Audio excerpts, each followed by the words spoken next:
twategereje hakasohoka abazungu hagasohoka abashinwa uwacu araza ajyari twatinze sinzi impamvu yabiteye ariko turashima Imana ko twageze izi ndege nazo iyo zitagushije abantu zizazitinda mu birere cyangwa wenda cyafite gahunda ndende nta gahunda mfite yo kuba hano se twebwe se izo natwe uzatwigisha uri kudupangira iki twe nk'urubyiruko nukuri nicyo cyanzanye nicyo cyanzanye intego no kugira ngo tumenye twese ibyo mfite bikeya n'ibyo mufite tubisangire kugira ngo twagure ubwami bw'Imana oya kabisa tudatinze rero murumva badupfunyikiye agaseke niko bagiye bavuga abanyarwanda mwa rubyiruko mwe birirwa bavuga ngo seminari mu kabura kera nje seminari nageza njamo bakavuga ko baduha amafaranga batayaduha nka masiba ariko bitewe n'ukuntu ubutumwa bwiza tumaze kubusobanukirwa si ngombwa amafaranga kandi uyu nguyu ano mafaranga arahari muze tuzatubaha icayi tuganire dusangire lunch ndagangira hano turi mu bwami bw'Imana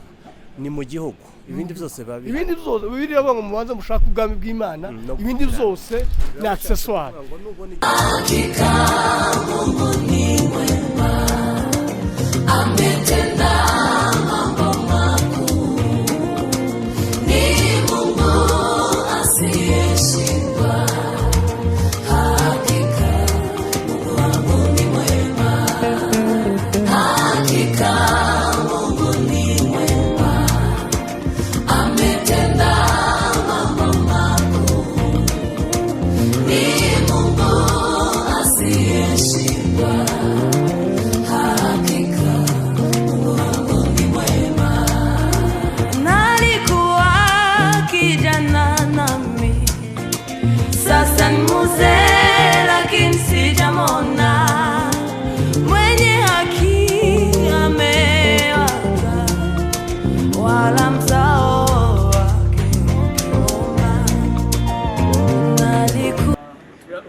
muri Kenya rero tuzakuvuga kuba David Kanombe afite ibikorwa byinshi bimuzanye ahangaha afite amatora menshi aje gusura afite imfubyi nyinshi aje gukorera rero mu yandi magambo ni umukozi w'Imana ukomeye igiti cyanjye n'inshuti yanjye tumaranye igihe ibyinshi tuzafatikanya rero mu mwanya muraza kubona umuhango wo kumwakira n'ibindi bikorwa bizagenda bikurikirana mu kosi nk'uko nababwiye ko twaje gufata missionnaire Richard kuva mu Buholande turishimye ko yahageze risha amakuru ni meza cyane umeze gute meze neza cyane urugendo rwagenze gute twatinzeho gatoya yego twakerereho twategereje hakasohoka abazungu hagasohoka abashinwa uwacu araza ajyari twatinze sinzi impamvu yabiteye ariko turashima Imana ko twageze izi ndege nazo iyo zitagushije abantu zizazitinda mu birere cyangwa wenda cyafite gahunda ndende nta gahunda mfite yo kuba oya uracahari ku isi kabisa turakwakiriye murakoze cyane uzi kuri inshuti yanjye kandi uzi ko twaganye ku njamisi impamvu yanzanye hano uyu nguyu ni umumenta wanjye ni umumissionnaire ukomeye avuye mu Buholande rero twese turamugaragiye abandapore mu mukane birasengera kwa Ernest uyu ni mama wiwe mama mwiza cyane uyu nguyu bamwita John avuye muri Kenya rero turakwishimiye wabwira iki abanyarwanda bari kukubona n'icyo bateganyiriza murakoze cyane nishimye kugaruka hano hashize imyaka 8 navuye hano 2016 kuza hano ni mu rugo ikituzanye rero ni ukuza ngo dusangire ubutumwa bw'ubwami bw'Imana amen amen twari mu gihugu cya Kenya twahagira ibihe byiza twabanye n'abera twabaye biza amanywa nijoro dukora amaseminari ivuga butumwa mu makanisa atandukanye twumva ko tutasubira tutageze hano mu Rwanda rero turakira abantu bose bazaza babifatanye natwe mu kane tuzaba turi kumwe na Kiriki n'abandi bose n'abera bose tuzongera tuzabana kandi na ba Mugisha mu kanisa y'umukozi w'Imana Ernest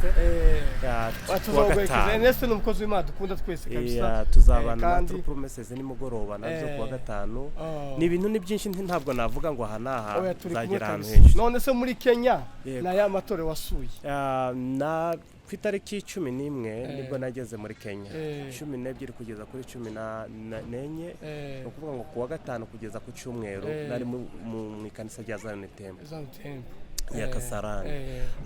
Ku wa mbere nari mu masemina nagiranye ibiganiro n'abanyamakuru bahariya bose, nongera kandi njya muri assemblée kwa Bishop Byicaza kabisa umupasiteri mwiza. Ndongera ku wa kane no ku wa gatanu nari mfite semina muri Prime ku mubyeyi witwa Gahungu n'umumissionnaire nawe. Ejo ku cyumweru nibwo twashoje na Gisubizo zose zahariya Nairobi. Hano se twebwe se izo natwe uzatwigisha uri kutupangira iki twe nk'urubyiruko? Nukuri nicyo cyanzanye. Nicyo cyanzanye, intego no kugira ngo tumenye twese ibyo mfite bikeya n'ibyo mufite tubisangire kugira ngo twagure ubwami bw'Imana. Oya kabisa tudatinze rero murumva badupfunyikiye agaseke niko bagiye bavuga Abanyarwanda. Mwa rubyiruko mwe birirwa bavuga ngo seminari mukabura. Kera nje seminari nageza njamo bakavuga ko baduha amafaranga. Bataye duha nka masiba ariko bitewe n'ukuntu ubutumwa bwiza tumaze kubusobanukirwa si ngombwa amafaranga, kandi uyu nguyu ano mafaranga arahari. Muze tuzatubaha icayi tuganire dusangire lunch ndagangira hano.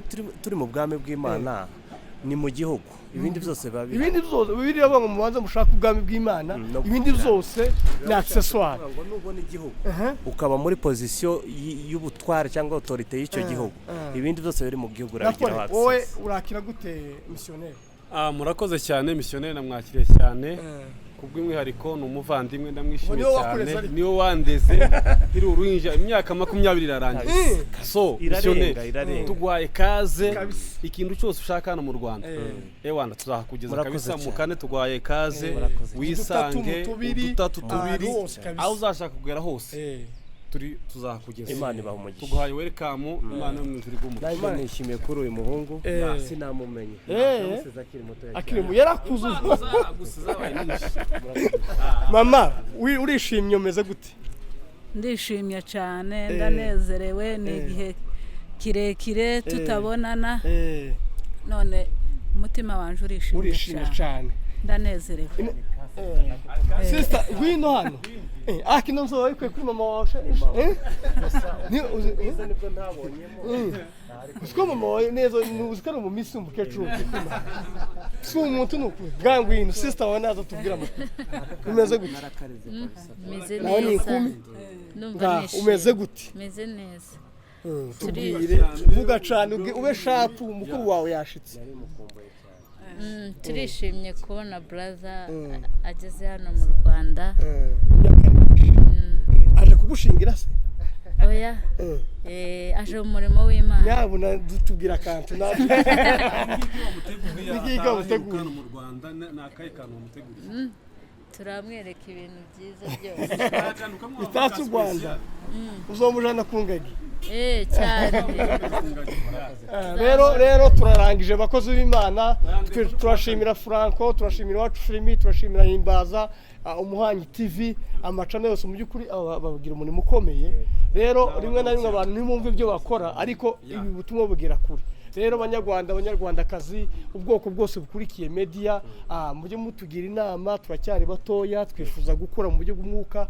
Rero turabashimiye, commentaire nziza nizo dushaka, commentaire mbi muza muzireka ntaco zimaze.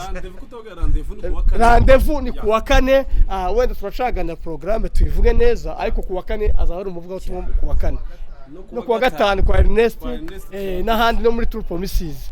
Imana ibamugisha.